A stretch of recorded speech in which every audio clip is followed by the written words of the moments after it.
Bonjour à tous, je suis ravie de vous retrouver aujourd'hui pour cette nouvelle vidéo de ma sélection des sorties livresques de mai 2024. Ce mois-ci ne va pas déroger à la règle de cette première partie de l'année 2024 qui nous offre des mois avec des sorties livresques absolument terrifiantes. On part pour 37 titres je crois à vous présenter, donc on y va avec les grands formats, c'est parti.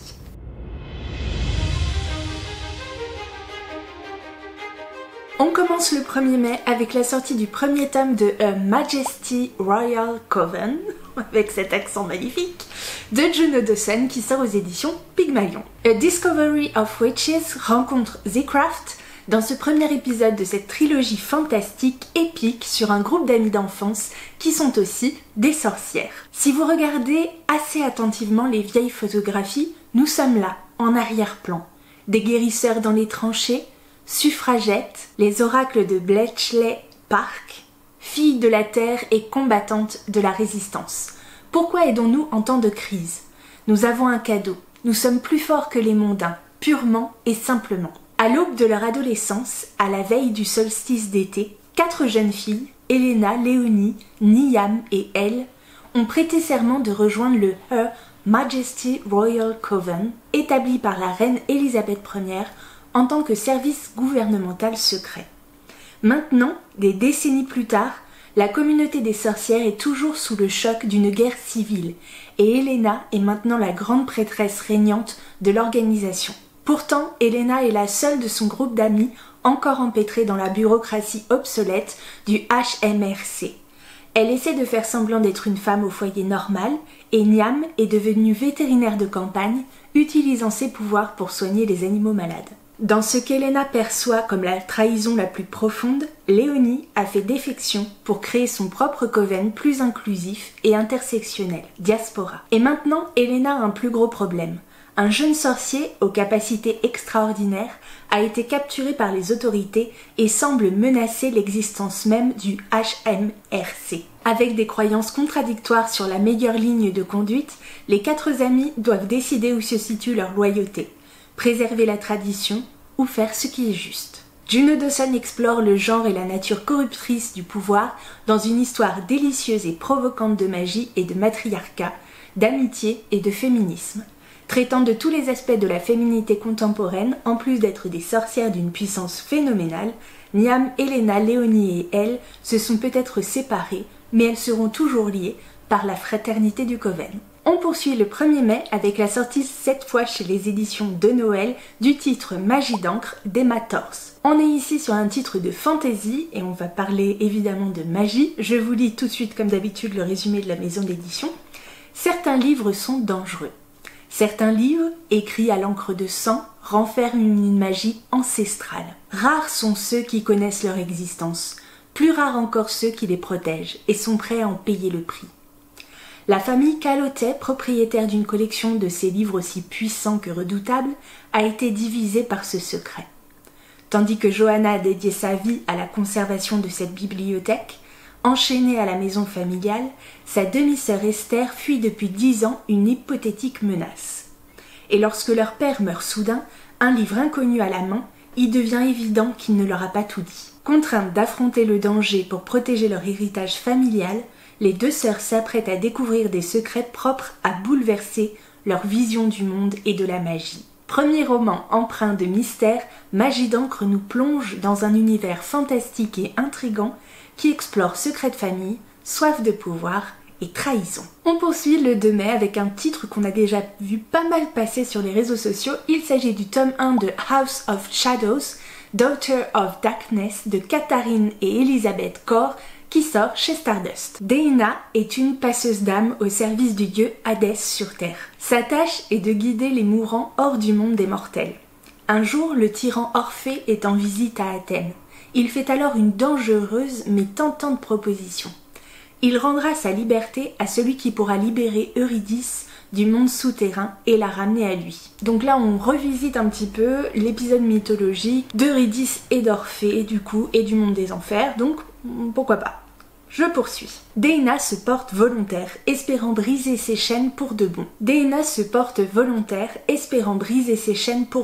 Malheureusement, elle va devoir conclure une alliance avec un groupe de compagnons sentinelles en qui elle n'a aucune envie d'accorder sa confiance, ni sa sympathie. Alors que le clan doit affronter un démon à chaque nouveau recoin du monde souterrain d'Hadès, Dana devra apprendre à croire en ses équipiers, ou elle n'aura aucune chance de survivre dans le monde des ténèbres. Je vous propose de changer radicalement d'ambiance et cette fois le 2 mai sortira aux éditions Charleston le nouveau titre de Jenny Colgan, Au-delà des nuages. Née dans une famille d'illustres pilotes des Highlands, Morag McIntyre a toujours su qu'elle passerait sa vie dans les nuages. Un rêve détruit par un accident traumatisant qui l'empêche désormais de monter dans un cockpit. Mais quand son grand-père malade lui demande de gérer McIntyre Air, le temps de son rétablissement, elle accepte de reprendre les commandes de Dolly, le vieil avion à hélice familial, pour assurer les livraisons dont dépendent les habitants d'un petit archipel au large de l'Écosse. Malgré sa peur, elle renoue peu à peu avec la joie de voler, jusqu'au jour où une terrible tempête l'oblige à atterrir sur une île isolée qui compte pour seul habitant un ornithologue solitaire. Morag va devoir cohabiter avec cet homme bourru le temps que les secours arrivent. Et l'attente pourrait être très longue. Jenny Colgan nous offre une nouvelle comédie romantique savoureuse et pleine d'esprit, une lecture estivale à couper le souffle. Le même jour, le 2 mai, et cette fois aux éditions Gulfstream, sort une petite pépite à mon avis à venir. Il s'agit du tome 1 du Serment des 7 miroirs, intitulé Les vents de Terre-Ciel de Samuel Rouget. Dans les hauteurs de Terre-Ciel, contrées aux îlots montagneux lévitant à la force du souffle, les jeunes aspirants sylphes se préparent à intégrer l'étude et ses 13 tours. Élevée par celui qu'elle appelle grand-père sur une planeuse isolée, Naalis ne fait pas exception et doit rejoindre ce lieu de savoir pour devenir une sylphide accomplie. Au programme, éveil à la danse du vent, écoute de rumeurs murmurées ou encore entraînement au combat traditionnel. La chevelure rose de Naalis, si différente de celle des habitants du ciel et lui rappelant constamment ses origines mystérieuses, lui vaut très tôt la suspicion acharnée de la directrice et les moqueries de ses camarades. Si l'adolescente doit faire ses preuves pour se faire accepter, ce n'est rien devant la véritable épreuve qui l'attend. Confrontée à des phénomènes étranges et d'inquiétantes visions, Naalis comprend que des forces anciennes, aux sombres desseins, sont sur le point de s'abattre sur son monde. Le titre est conseillé à partir de 13 ans. Nommé dans la liste des meilleurs livres de l'année par The Washington Post et The New York Post, je vous propose de découvrir le 2 mai La déesse qui rêvait du ciel de Crystal Anna Kim aux éditions Hauteville. Quand l'armée nord-coréenne, soutenue par les communistes, envahit son village au début des années 1950, la jeune Emily, âgée de 16 ans, fuit avec sa mère et son petit frère malade vers un camp de réfugiés. Là-bas, elle parvient malgré tout à goûter au bonheur, aux côtés de son ami d'enfance, Kyung-hwan. Trop préoccupé par ses études, celui-ci ne se rend pas compte que son cousin plus riche, Jisoo, courtise la belle et vive Amy. Y voyant là une lueur d'espoir pour subvenir aux besoins de sa famille, la jeune femme accepte de l'épouser. Mais elle doit en payer le prix et délaisser Kyung-hwan, son amour de toujours. Ce choix sèmera alors les graines d'une discorde tragique, faisant d'Amy une déesse maudite qui ne cessera de chercher sa place dans ce monde. Le portrait éblouissant de la naissance de la Corée moderne par le prisme d'une histoire d'amour intemporelle et du désir d'indépendance d'une femme dans un monde en pleine révolution. On poursuit encore sur les titres non fantasy, pour changer un peu. Le 2 mai également, vous pourrez découvrir le premier tome de la trilogie des Penwith, intitulé Un été au Café des Cornouailles de Philippa Ashley aux éditions Hauteville. En un été, tout peut basculer. Faire la plonge, servir des glaces, laver des tables, voilà le programme estival de Demi, serveuse dans un petit café des Cornouailles. Rien de bien palpitant. C'est alors que Cal Penwith, un homme un peu marginal, aussi agaçant que séduisant, débarque dans son quotidien. Ensemble, ils entreprennent de rénover Kill Allen Park, un ancien village vacances niché au-dessus d'une crique idyllique. Un lien particulier se noue entre eux, mais le passé compliqué de Cal fait douter la jeune femme. S'intéresse-t-il vraiment à elle? Alors que l'été touche à sa fin et que Demi éprouve enfin le sentiment d'avoir trouvé sa place, elle va devoir prendre une épineuse décision. Sur la toile de fond idyllique de la côte des Cornouailles, une belle histoire de nouveaux départs, nouveaux amours et nouvelles opportunités en compagnie d'une pétillante héroïne qui nous encourage à profiter à fond de l'été. Un roman frais et bucolique qui ravira les fans de Jenny Colgan et Lucy Diamond. Pour les fans de SFFF, vous pourrez découvrir vous aussi un titre le 2 mai. Il s'agit de La Cour des Saisons Immortelles d'Adrian Strickland aux éditions Albin Michel Jeunesse. Une fois marqué par un vampire, on lui appartient, du moins pour un temps. Chaque année, les humains vivent dans la crainte d'être enlevés par les émissaires des 5 cours immortelles. Cette fois, c'est Aletta qui a été choisie.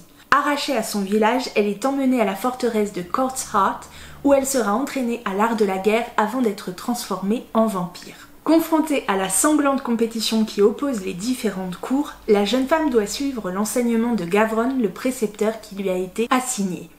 Mais Aletta ne désire qu'une seule chose, détruire ces créatures sanguinaires. Alors comment vous dire que si vous avez loupé le prochain titre qui suit, ça fait des mois qu'on en parle, ça fait des mois qu'on voit la couverture passer de partout. Le 2 mai sortira enfin aux éditions de Saxus le premier tome de Divine Rivalité de Rebecca Ross. Après plusieurs siècles de sommeil, les dieux sont à nouveau en guerre. Alors que son frère est parti au front et que sa mère sombre dans l'alcool, la jeune journaliste Iris Winnow tente de maintenir sa vie à flot.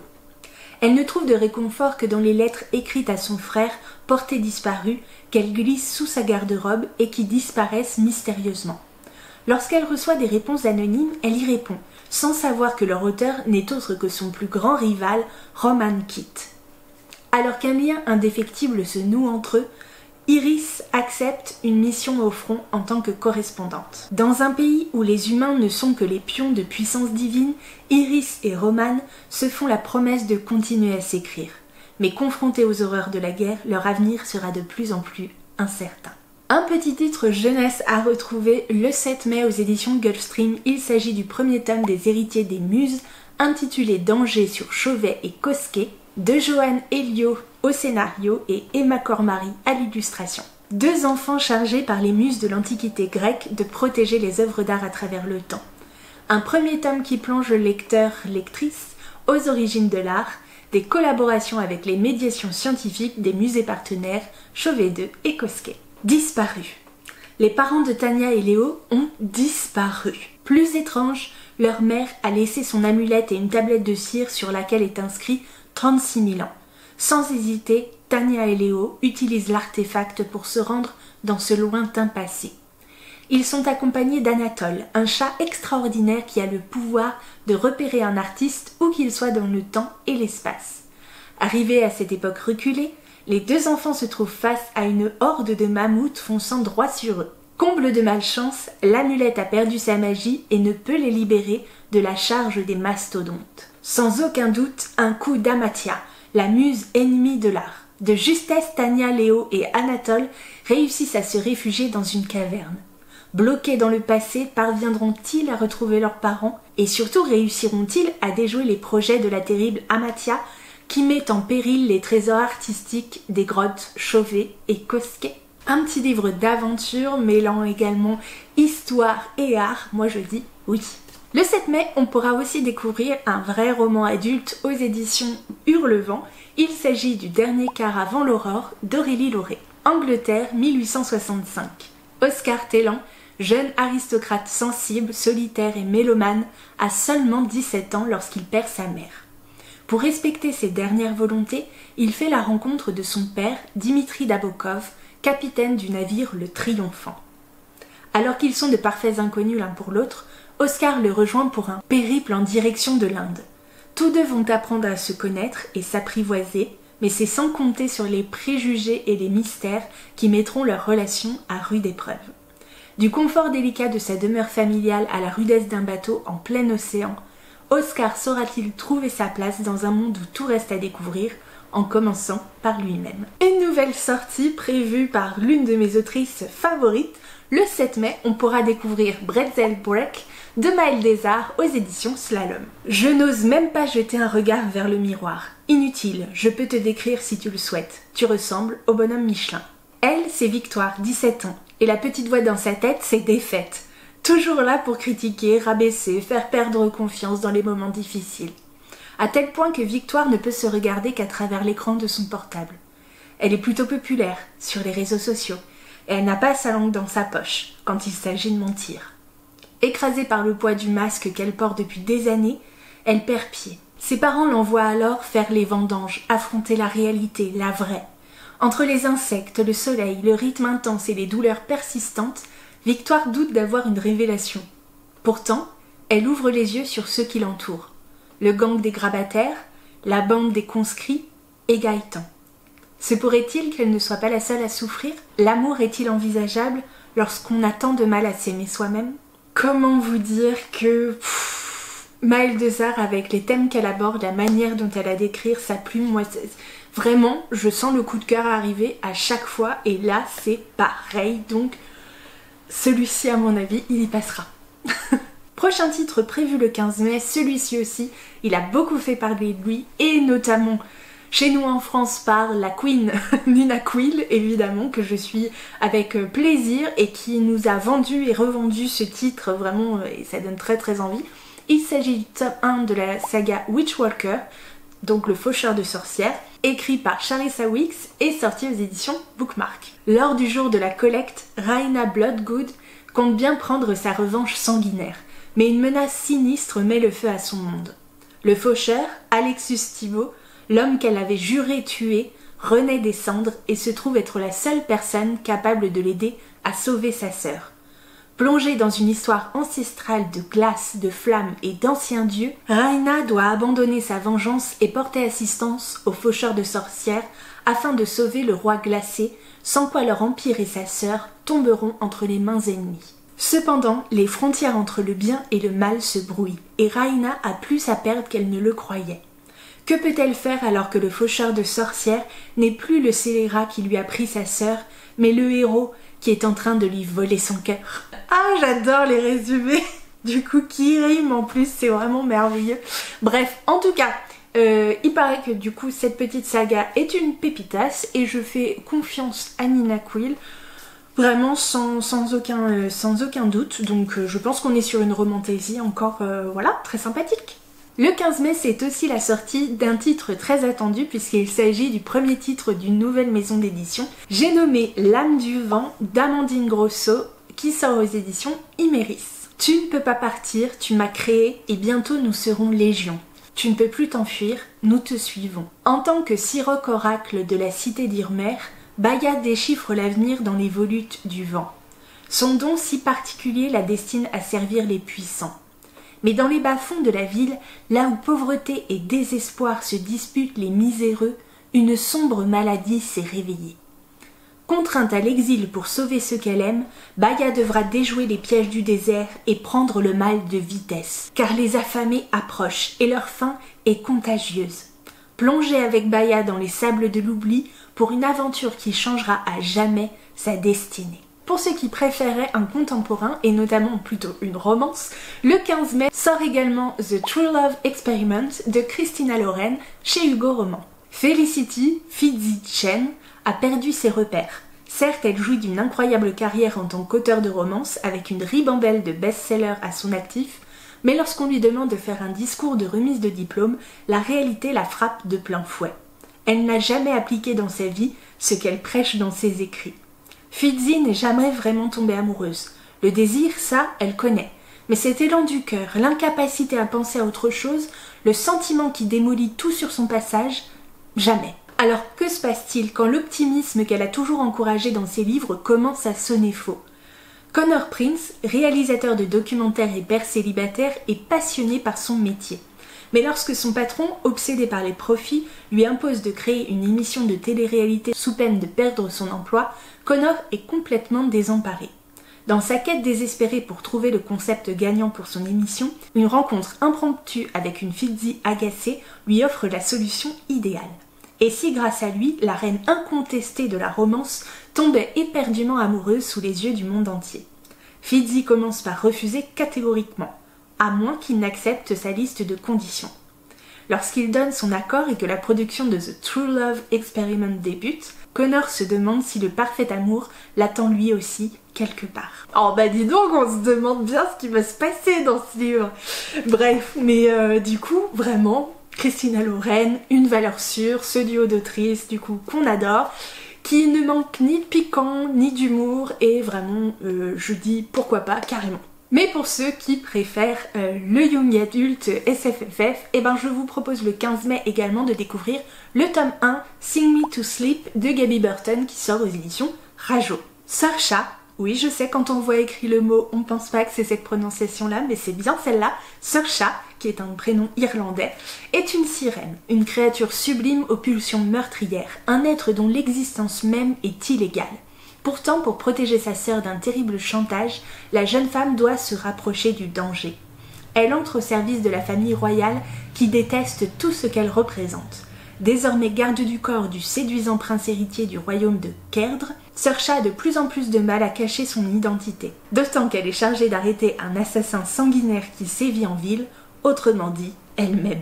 Alors le prochain titre, je vous avoue que personnellement, je suis en train de hurler intérieurement tellement je l'attendais avec grande impatience. Le 15 mai sort le premier tome de l'Archipel des Dieux, intitulé Le Sacrifice, d'Amy Kaufman, la maman d'Aurora Squad s'il vous plaît, qui sort également chez Casterman. Sally Walker prend enfin le large loin du royaume d'Alinor. Quand son navire est réquisitionné pour une mission d'ordre royal, la jeune fille est furieuse. En effet, Sally est sommée d'escorter le troublant prince Léander incognito jusqu'à l'archipel des dieux pour qu'il y sacrifie un peu de son sang, ainsi que l'exige le rituel qui protège le royaume. Pour couronner le tout, une impitoyable tueuse nommée Laskia se lance à leur trousse. Son but, assassiner Léander, le seul à pouvoir garantir la paix entre les dieux et les hommes. Avec une couverture absolument magnifique. Du coup, on parle de fantaisie maritime. Comment vous dire que j'en attends énormément, peut-être un peu trop. J'ai un peu peur de mettre un peu trop de pression sur ce titre, mais je vous avoue que j'ai tellement adoré Aurora Squad que voilà. J'avoue que je suis très hypée par ce titre, mais vraiment très. Dès le lendemain, le 16 mai, on pourra découvrir un titre, alors là pour le coup totalement différent. Il s'agit de The Agency of Scandal de Laura Wood qui sort chez PKJ. Bienvenue dans la Volière, l'agence de femmes détectives qui osa s'attaquer aux hommes influents et sans scrupules. Déjà, on adore. Londres, 1897. Vous savez déjà que bon, le cadre, voilà, c'est pour moi. Clairement. Isobel Stanhope, dite Easy, a bien des choses à cacher. Elle est folle amoureuse d'un duc qui ignore tout de son existence. Depuis le décès de son père, 2 ans plus tôt, la famille a perdu toute sa fortune.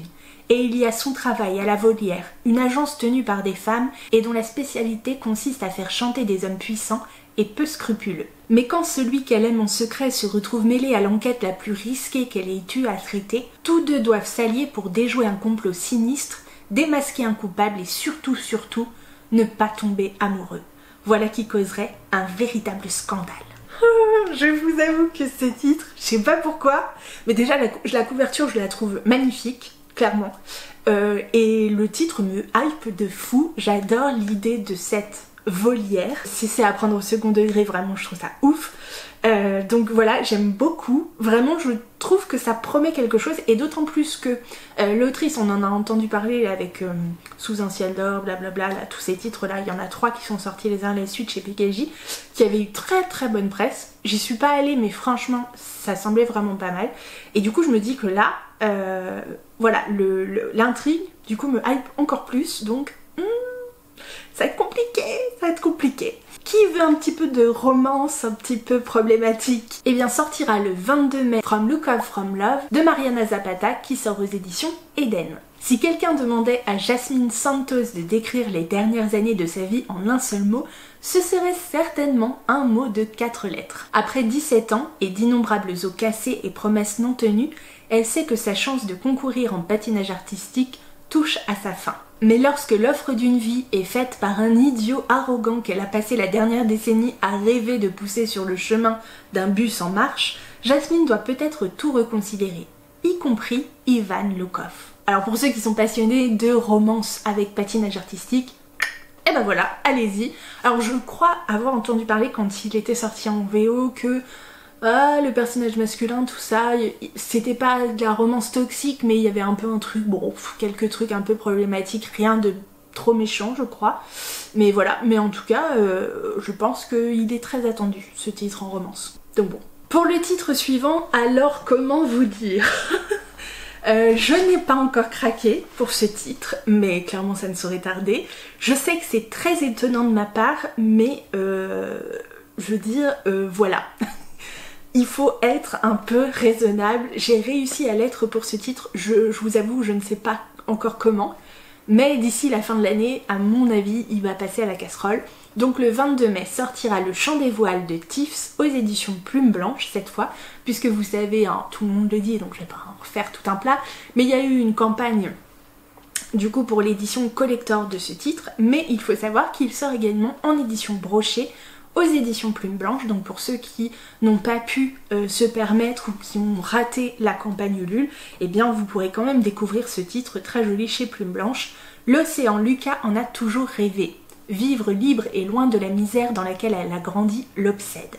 Peu importe qu'elle soit une femme, sa détermination est sans limite et elle compte bien prendre la mer. Quand le capitaine de l'Endeavour l'intègre à son équipage en dépit des convenances, Lucas semble toucher son rêve du doigt. Mais passé l'euphorie du départ, la vie à bord se révèle impitoyable. Sous les ordres de l'intransigeant et mystérieux maître-coq Axel, Lucas cherche à trouver sa place malgré le sexisme et la superstition légendaire des marins, alors que les véritables raisons de sa présence sur le navire lui échappent encore. Bien déterminée à percer le secret de leur expédition, la jeune mousse découvre rapidement que sur l'Endeavour, rien n'est ce qu'il paraît être. Et pour clôturer cette sélection de grands formats, je vous propose de nous retrouver le 30 mai aux éditions de Saxus avec le premier tome de la saga Le Roi Berger intitulé Une fenêtre sur les ténèbres de Rachel Gillick. La magie sent le sel. Le sens-tu dans la brume, dans les cartes, dans ta propre demeure, dans le royaume de Bourde? Vraiment magique comme nom. La brume dévore tout. Ceux qui la respirent contractent la fièvre. Mortels pour la plupart, ceux qui en rééchappent développent des dons interdits pour lesquels ils sont pourchassés et exécutés par l'ordre des destriers. Survivante de la fièvre, Elspeth du Fusain fait tout pour dissimuler son pouvoir à son entourage, mais l'ancienne créature au caractère versatile qui rôde dans son esprit rend cette tâche impossible. Sa vie bascule lorsqu'elle rencontre Ravendif, neveu du roi. Propulsée dans un monde d'ombre et d'intrigue, Elspeth accepte de l'aider à lever le sort qui empoisonne le royaume, entrevoyant l'espoir de soigner son propre mal. Ensemble, ils devront affronter les 12 cartes de Providence, mais tout a un prix, et la créature qui corrompt l'esprit d'Elspeth pourrait bien lui arracher son ultime espoir. On est ici sur un système de magie inspiré du tarot de Marseille, pour ceux qui aiment, une duologie de fantasy sombre et gothique, avec une version reliée extrêmement travaillée, avec du vernis sélectif en relief, du marquage doré au fer chaud et un jaspage travaillé, donc voilà pour ceux qui aiment. Donc voilà qui clôt les grands formats de mai 2024 et c'est déjà pas mal, donc on passe à la suite.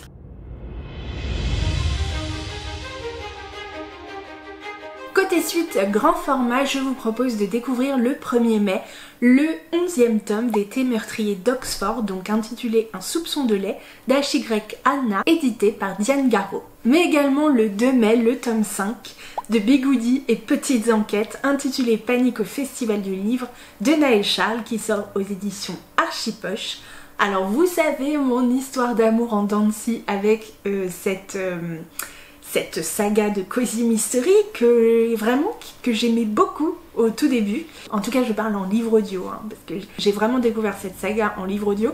Et autant les premiers tomes, vraiment c'était un souffle de fraîcheur dans le Cosy Mystery je trouve, et notamment dans le Cosy Mystery français, qui se déroule en plus en France, vraiment. J'ai trouvé ça trop cool.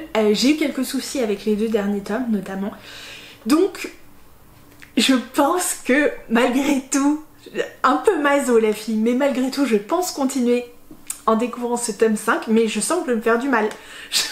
Je vais me faire du mal avec ce personnage masculin absolument horrible.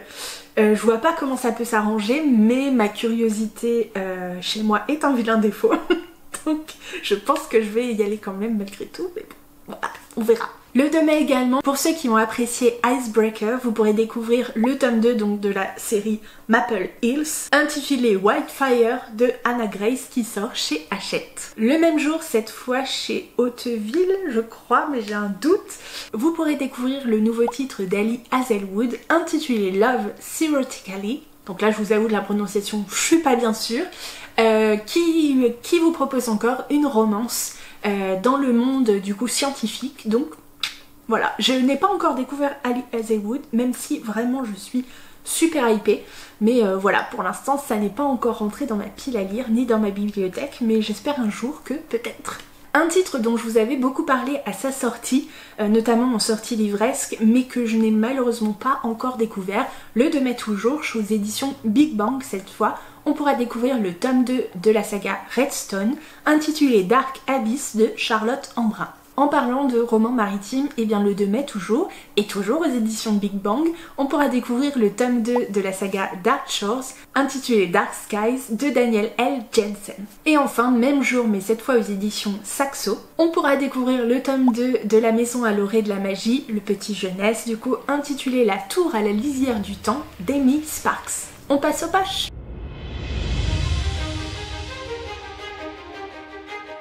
Côté poche, eh bien on démarre le 2 mai avec le titre Le Royaume Céleste, le tome 1, La fille de la déesse de la lune de Sulin Tan, qui sort chez Hugo Poche. Il était une fois une jeune fille dont la mère, déesse de la lune, était tenue captive par le plus redoutable, immortel du royaume. Xingyin, je suis pas du tout sûre que ce soit comme ça que ça se prononce, pardon d'avance, a grandi sur la lune. Elle connaît la solitude mieux que quiconque. Mais ce qu'elle ignore, c'est que depuis sa naissance, on garde son existence secrète aux yeux du redoutable empereur céleste, depuis qu'il a exilé sa mère pour avoir volé son élixir d'immortalité. Mais un jour, la magie de Xingyin refait surface. Pour ne pas être repérée, elle est contrainte de fuir sa maison, laissant sa mère derrière elle. Elle se fait la promesse de revenir la sauver dès qu'elle le pourra. Seule et impuissante, elle se dirige vers le royaume céleste. Incognito, elle saisit l'occasion de se former aux côtés du fils de l'empereur, notamment au tir à l'arc et à la magie. Elle et le jeune prince Li Wei semblent attirés l'un vers l'autre par une force magnétique. Seulement la priorité de Xingyin est de sauver sa mère. Elle accepte donc de rejoindre l'armée et auprès du mystérieux capitaine Wanzi, elle affronte les pires créatures légendaires et des ennemis machiavéliques à travers la terre et les cieux. L'empereur décide alors de l'envoyer dans une mission des plus risquées, à la rencontre des dragons. Une sortie prévue le 2 mai et pour laquelle je suis absolument ravie de vous annoncer que c'est un titre que j'ai lu et dont je suis très contente de la sortie poche. Il s'agit de À un cheveu de Maëlle Desarts, sortie aux éditions Peggy Poche. À 17 ans, Emma aime la natation, son frère presque jumeau, le chocolat est dessiné dans les marges de ses cahiers. Elle serait à un cheveu de la belle vie si elle n'avait pas perdu les siens de cheveux, 2 ans plus tôt, tandis que le reste de ses poils a continué à pousser. Merci bien. Affublée d'une perruque avec laquelle elle entretient une relation d'amour-haine quasi mystique, Emma décide de profiter du déménagement de sa famille pour repartir de zéro. Nouvelle vie, nouveaux amis et peut-être un premier amour. Je n'ai qu'une chose à vous dire, qu'attendez-vous pour les découvrir? Le 2 mai encore, une sortie cette fois chez Pocket, il s'agit d'Après nous les oiseaux de Raquel Aslong Gerild. Je ne sais pas comment ça se prononce, pardon. La nouvelle voix enchanteresse de la science-fiction danoise, prix Michael Stunge. Quelque chose est arrivé. Le monde est en ruine. Il ne reste qu'une survivante. Assoiffée de grand air et de large, elle doit s'aventurer hors de ses repères. Dans l'oubli hypnotique du monde d'avant, elle marche, sans s'arrêter, jusqu'à apercevoir la mer. Bientôt, elle sent son identité lui échapper. La nature a repris ses droits. Comment vivre désormais? Le 15 mai, on pourra découvrir le titre Something Wilder de Christina Lauren aux éditions Hugo Poche. Grandir avec Duke Wilder, un père chasseur de trésors, aussi célèbre que notoirement absent, a légué à Lily une sérieuse aversion pour cette profession et très peu d'argent sur son compte en banque. Utiliser les cartes que Duke avait dessinées à la main pour inventer des chasses au trésor en guidant des touristes à travers les canyons de l'Utah paye les factures, mais ne permet pas à Lily de racheter son ranch bien-aimé vendu par son père des années plus tôt. Encore moins, définitivement, à la préparer à voir son premier amour refaire surface, entouré d'une équipe hétéroclite d'amis partis à l'aventure et prêts à en découdre. Léo Grady savait que dans le désert il y a des mirages. Quand la silhouette de son plus grand regret surgit dans la lumière du feu de camp, il réalise qu'il désire plus que tout renouer avec son premier et seul amour. Malheureusement, Lily l'arrête net. Ça ne risque pas d'arriver. Et lorsque le séjour tel qu'il était prévu dégénère totalement, le groupe finit par se demander si après tout, le légendaire butin n'existerait pas vraiment. Seuls sous les étoiles dans des canyons isolés, labyrinthiques et dangereux, Léo et Lily devront décider ce qu'ils sont prêts à risquer. Et la prochaine sortie que honnêtement, je ne sais pas comment, j'ai failli louper, c'est le 29 mai, la sortie en version poche de Prospérine virgule point et la phrase sans fin de Laure d'Argelos qui sort aux éditions du livre de poche. Demi-mot aurait pu être un village ordinaire s'il n'était pas bâti à la limite du texte. Jour après jour, les habitants polissent et astiquent les lettres. Ils entretiennent ces milliers de caractères qui, sans leur concours, se seraient déjà effondrés. Chez les virgule points, l'aînée de la fratrie a choisi une voie bien différente, fleuriste. Elle préfère bichonner des trompettes à pétales plutôt que de faire prospérer l'empire des points et des virgules. Mais un événement inexplicable ne tarde pas à l'entraîner dans une spirale qui la dépasse. Et si l'avenir du village était en jeu? Et si tout était lié à la phrase sans fin, cette mystérieuse phrase sans fin laissée en suspens par l'auteur? Alors je vous avoue que ce titre a l'air juste incroyable. Oui, je l'ai dans ma pile à lire. Non, je ne l'ai pas encore lu. Mais j'attends juste en fait d'être dans les dispositions parfaites pour découvrir ce titre parce qu'il a l'air tellement incroyable que je veux surtout pas le gâcher en le lisant au mauvais moment. Je sais pas si c'est pas une fausse excuse. C'est vraiment la vraie raison pour laquelle je l'ai pas encore lu. Parce que pourtant je l'ai mis dans plein de piles à lire. Et à chaque fois en fait c'était pas le bon moment. Et je me disais, oh tu vas pas l'apprécier à sa juste valeur parce que juste c'est pas... Enfin t'es pas dans le mood quoi. Donc j'attends juste d'être dans le mood. Mais franchement je suis quasi sûre du coup de cœur à venir. Donc pour ceux qui n'ont pas encore eu l'occasion de le découvrir, eh bien c'est le moment ou jamais.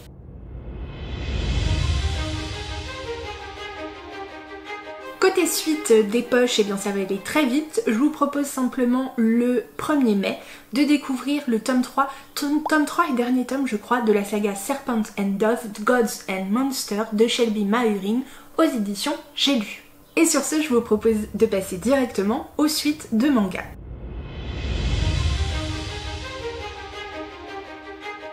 Le 2 mai, on pourra découvrir déjà le tome 7, et la fille n'en est qu'au tome 2 ou 3, je ne sais plus. Bref, j'ai beaucoup de retard sur ce petit manga, sur cette série de mangas. Il s'agit donc du tome 7 du Renard et du Petit Tanuki de Mitagawa aux éditions Kiun, qui est un bonbon, vraiment, les 2-3 premiers tomes que j'ai lus étaient des petites pépites. Mais je sais pas pourquoi, j'ai pas continué. Puis je sais pas combien il y a de tomes, mais j'espère pas non plus 150 000 parce que ce serait peut-être aller un peu trop loin, je sais pas. Bref, il faut que je me replonge dans ce manga parce qu'il était vraiment top, mais voilà. Le temps passe trop vite et ça sort trop vite. Bref, on fait un grand écart pour arriver au prochain tome. C'est le 24 mai, la sortie prévue en tout cas, du tome 8 de la saison 2, et là vous savez de quoi j'ai parlé, de La Petite Faiseuse de Livres, de Miyakazuki et Suzuka, qui sort aux éditions Ototo.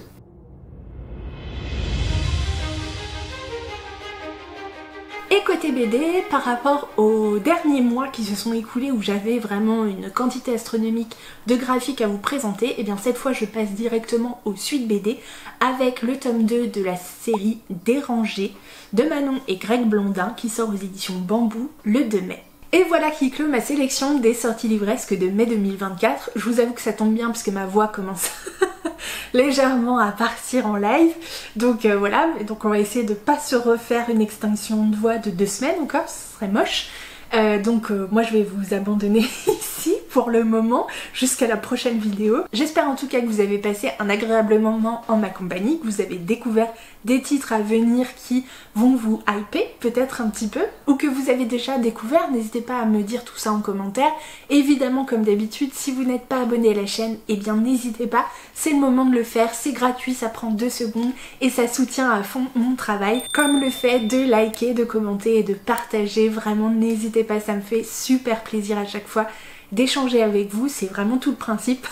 Donc vraiment, si vous avez 2 secondes, n'hésitez pas à me laisser même un émoticône pour juste signaler votre passage. Ça me fait toujours plaisir pour ceux qui le font, vraiment un grand merci. Moi je vous souhaite une très belle semaine, de très bonnes lectures. Je vous dis à très bientôt dans une prochaine vidéo et je vous fais plein de gros bisous.